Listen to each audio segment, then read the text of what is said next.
আচ্ছা, তাহলে দেখো আমরা কিন্তু এর আগে ক্লাসে আমরা কিন্তু শিখলাম যে সাবজেক্ট যদি সামথিং, এভরিথিং, নাথিং, এনিথিং, এগুলো বস্তু, ঠিক না? এই বস্তুর ক্ষেত্রে সাবজেক্ট হবে ইট। আর আগের নিয়ম যেগুলো, যদি অক্সিলারি ভার্ব থাকে আমি অক্সিলারি ভার্ব আগে আনবো, বাকিটা হাবুদে থাকলে নাবুদে করবো, ঠিক আছে? আর লাস্টে একটা প্রশ্ন তো চিনে দেবো, ঠিক না? এটা আমার আগের নিয়ম সব ঠিক আছে। এখন আমরা শিখবো যে যদি আমরা শিখবো দুটো বিষয়। একটা হলো যে যদি এভরি বডি থাকে, বডি, এটা কি শিখছি? বস্তু। হ্যাঁ, এগুলো ছিল বস্তু, ঠিক না? আর এগুলো এটা কি? এটা হলো আমার ব্যক্তি। এভরিবডি, নো বডি, সাম বডি, এনিবডি, এগুলি সব ব্যক্তি। এই ব্যক্তির ক্ষেত্রে সাবজেক্ট হবে কি? দে। সাবজেক্ট কি হবে? একটা বিষয় শিখলাম। কি শিখলাম?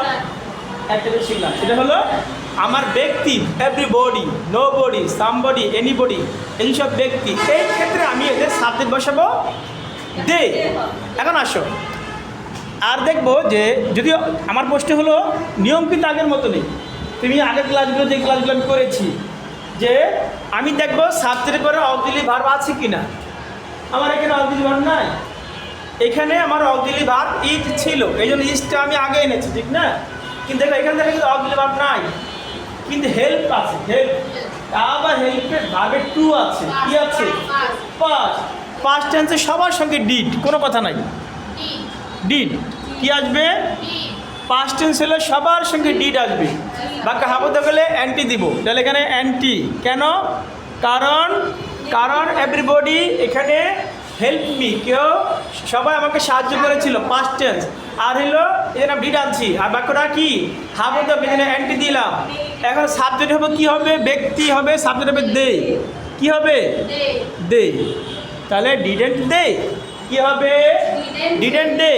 নোবডি হেল্প মি, এখানে একই অবস্থা, আমি ডিড নিয়ে আসবো, কিন্তু এখানে নোবডি না বোধক চিহ্ন হয়, যেন আমি অ্যান্টি দিব না। সাবজেক্টের উপর দে, ডিড দে। না বুঝলে বলো। সামবডি হেল্প মি, ডিড নিয়ে আসবো, বাক্যটা হাবতকে যেন অ্যান্টি দিব, ডিডেন্ট দে। লাস্টে প্রশ্ন চিহ্ন, এনিবডি হেল্প মি, ডিড, বাক্যটা হাবতক অ্যান্টি দিব, ডিডেন্ট দে। যদি প্রেজেন্ট টেন্স থাকতো তাহলে আমি ডু দিতাম, ঠিক না? তার মানে আমরা এই জিনিসটা আমাকে বুঝতে হবে যে আমার কি হবে, আমার এখানে প্রেজেন্ট টেন্স হলে আমি ডু দিব, ডু দিব, কি দিব? ডু। যেমন দেখো, ধরো আমি এখানে হেল্প দিলাম, এভরিবডি হেল্প মি, তখন আমি লিখবো ডো, ডু লিখবো, কি লিখবো? ডু। বাক্যটা হাবতে অ্যান্টি দেবো, ডোন্ট দে, ডোন্ট দে। যদিও এখানে আমার ডাজ দেওয়ার কথা ছিল, কারণ এভরিবডি হেল্পস মি, এভরিবডি কি হবে? এভরিবডি না, এভরিবডি বাক্যটা হবে এভরিবডি হেল্পস মি। আর প্রত্যেকে বলতে তুমি একজন, এরকম সবাই হলো প্রত্যেকে, মানে প্রত্যেকে, তুমি একজন, সবাই মিলে এলো প্রত্যেকে, তার মানে তুমি আলাদা, প্রত্যেকে। এই জন্য এভরিবডি হেল্পস মি হবে। কিন্তু আমি যখন আনসার করব, তখন আমি আনসার কি করব? তখন আমি লিখব ডোন্ট দে। কেন ডোন্ট দে হবে?